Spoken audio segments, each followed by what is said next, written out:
Now let's just stay with Parliament because Speaker of Parliament Bagbin says the demand by school feeding caterers for an increase in school feeding grant is justified. The caterers want an upward review of grant used to prepare meals for school children from the current 97 pesewas to 3 cedis per school child. The caterers embarked on a strike recently to drum home that demand. Now, according to the Speaker of Parliament, Bagbin, who paid a surprise visit to the school feeding secretariat, 97 pesewas to feed a school child a day is woefully inadequate. Many of the issues that were agitating our minds, you've thrown light on them. And I'm happy that the staff strength is not too large. And I will urge you to maintain that, not to increase the numbers so that we'll rather be spending too much money on the emoluments than the object of the initiative to target the poor, vulnerable children, particularly in the rural areas in the country.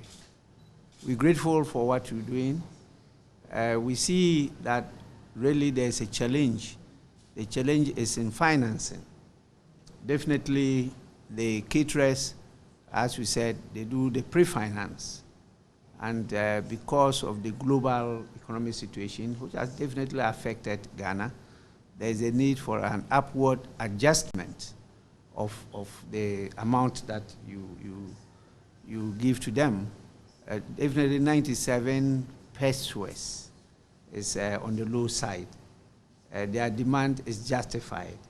But as to whether government can reach up to the 3 cedis a day is another issue we all have to discuss.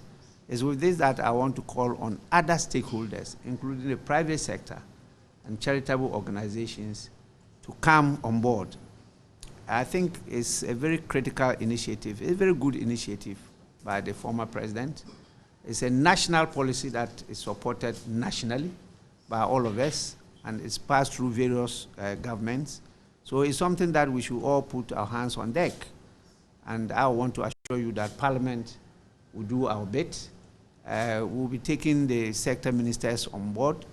We'll give them a few queries, and then we'll look at it and see how we can support them to generate more revenue.